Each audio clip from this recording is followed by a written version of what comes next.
Sebagaimana diketahui, Gunung Arjuna itu menurut kitab Tangtu Panggelaran di dalam alam pemikiran masyarakat Hindu-Buddha sekitar abad 10 sampai 14 itu diyakini sebagai bagian Gunung Mahameru yang diangkut dari India ke tanah Jawa.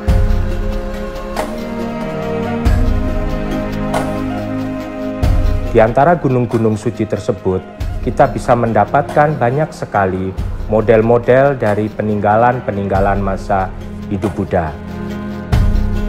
Nah, oleh karena akhir Majapahit, maka ada namanya arsitektur pinggiran. Nah, arsitektur pinggiran itu tidak menggunakan pakem-pakem arsitektur keraton. Makanya sejarawan menyebutnya, para arkeolog menyebutnya adalah kebangkitan kembali ya era megalitik di lereng Gunung Arjuna.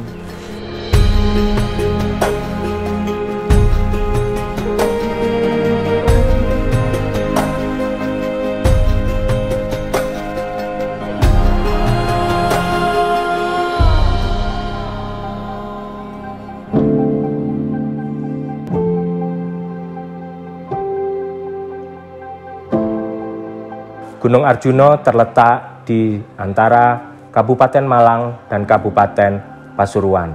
Di sana kita bisa menemukan banyak sekali tinggalan-tinggalan arkeologi yang diperkirakan dari masa Majapahit akhir. Dan juga yang menarik bahwa pengaruh-pengaruh masa pra-Hindu, dalam hal ini adalah masa prasejarah, kembali mengemuka pada masa akhir Majapahit. Pada masa itu, kebudayaan asli itu muncul kembali dan berbaur dengan unsur-unsur akhir Majapahit seperti bangunan candi dibuat punden berundang dan seterusnya. Kemudian patung-patung itu walaupun bersifat Hinduistis tetapi lebih menampakkan arca megalitik.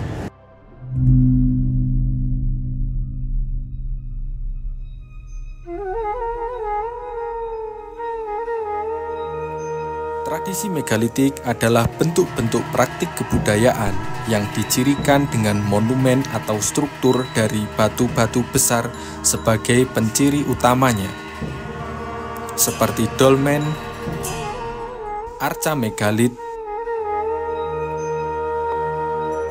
dan punden berundang. Tradisi ini berkembang dari masa Neolitik dan terus berlanjut. Seiring dengan berkembangnya periode Hindu-Buddha di Indonesia, tradisi ini masih terus eksis meski relatif terpinggirkan. Namun, di era akhir Majapahit, tradisi ini melebur dalam berbagai corak tinggalan periode Hindu. Momentum kebangkitan itu dapat ditemukan melalui berbagai situs yang ada di Gunung Arjuna.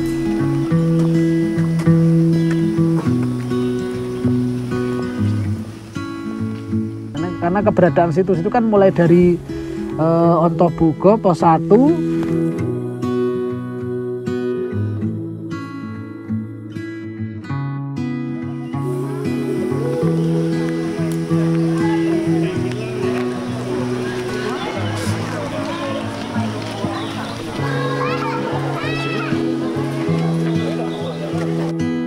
Selain itu, kita juga bisa menemukan adanya gua-gua pertapaan di sekitar tinggalan-tinggalan tersebut. Adanya gua pertapaan dan juga bangunan-bangunan suci agama Hindu ini dapat kita tarik kesimpulan bahwa bangunan-bangunan ini berhubungan dengan aktivitas keagamaan para resi atau para petapa.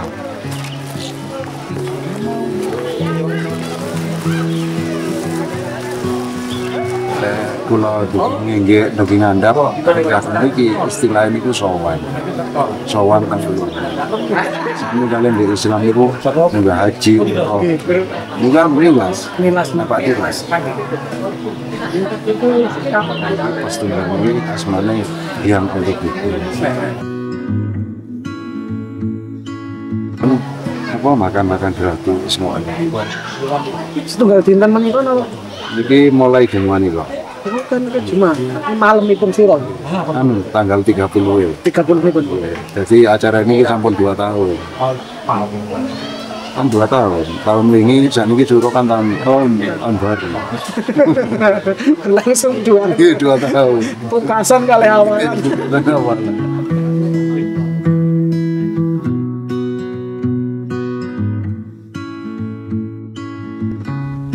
Watu kursi, terus nanti ada situs madrim.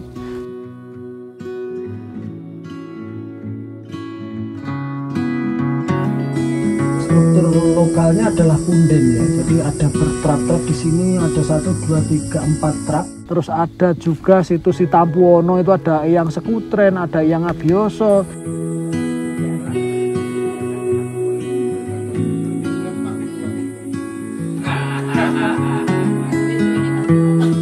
Ada situs Dewi Kunti, ada situs Dwarapala.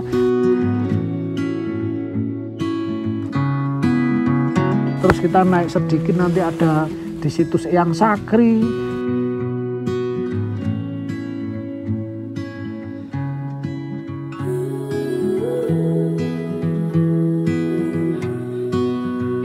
Terus kita naik lagi, kalau mau belok ke kanan ada situs Gua Wejangan. Terus setelah itu kita sampai di pos 3 itu di pos Eyang Semar, karena di sana ada bentuk arca ya.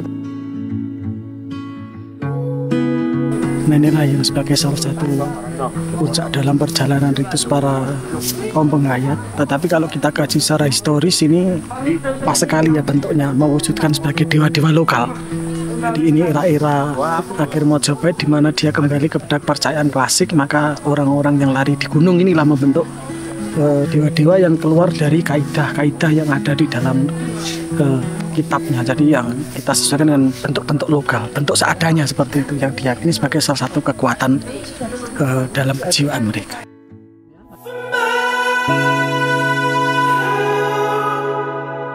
Dan di sepanjang selain situs-situs yang ada di jalur pendakian, kita belok kanan maupun belok kiri karena petunjuk sudah jelas dan jalan sudah kelihatan meskipun hanya setapak, itu juga ada patungnya Narodo, salah satu tokoh pewayangan dalam jegat kayangan yang diturunkan oleh Dewa Guru untuk menyampaikan pesan-pesan kepada umat manusia. Dari Semar hingga Makutoromo itu ada Narodo, ada Togog, ada istrinya Semar, ada Brotoseno, dan kayak gitu.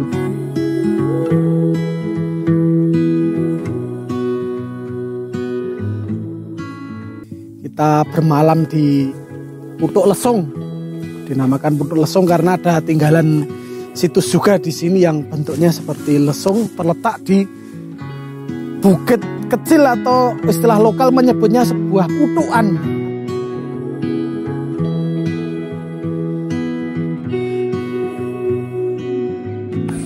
Situs Makutoromo yang terdiri dari 3 trap. Kita sebenarnya dari bawah sana itu sudah ada patung Dwarapala 2, masuk trap kedua, satu ke sini trap kedua, terus ini masuk trap ketiga menuju ke candi induk atau situs induk. Di situ berbentuk seperti altar juga, terus di atasnya seperti ada struktur yoni yang di sana kita saksikan bersama, dijadikan sebagai tempat selamatan atau tempat peletakan sesajen bagi penganut aliran spiritual. Tetapi secara kultur, secara historis dapat kita saksikan di sini beberapa ukiran struktur yang sudah mulai rundet ya, sudah mulai kogar. Dan di situ tadi ada semacam lesung ya, semacam struktur apa ini namanya? Yoni ya. Ini tapi tidak bercirikan seperti yang ada di dalam kitab aturannya, tetapi bentuknya lebih natural.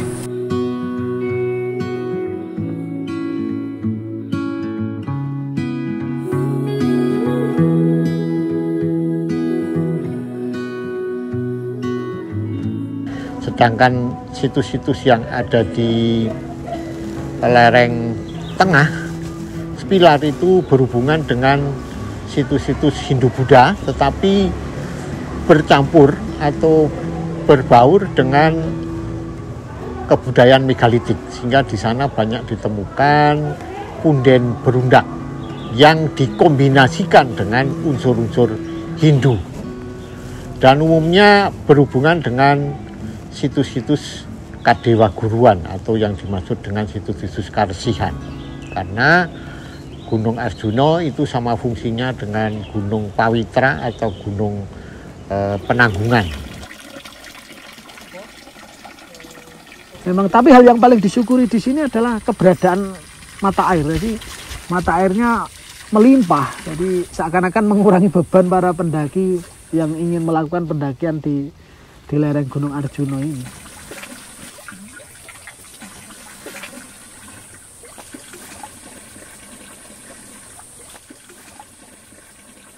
Dan lagi pula kan kalau kita mengkategorikan beberapa pendaki itu kan ada beberapa kategori. Nah, salah satu yang menarik dari Arjuna ini kalau kita mendaki sini adalah kita sering berbarengan dengan pendaki-pendaki spiritual. Ya, yang santun, yang upaya mereka untuk menjaga kelestarian alam, kelestarian situs itu sangat perlu kita reduksi nilai-nilai mereka. Menurut adat saya sendiri, saya ada Tengger, setiap kasodo pasti ke Bromo. Nggih. Tapi nak suro kali Selo Sowan Arjuna. Buat saya sendiri, karena saya sendiri mau mengenal para leluhur, para sesepuh yang sudah tidak ada, saya menetapi adat budaya saya sendiri, keyakinan saya. Ayo doa, kita doakan supaya leluhur mendapatkan tempat yang nggih, ya betul. Ya, kalau momentumnya pas, kalau orang mereka percaya di momen Selo atau di momen-momen Suro atau momen-momen yang dia yakini bagi aliran-aliran mereka untuk mengunjungi yang dalam rangka sowan leluhur kayak.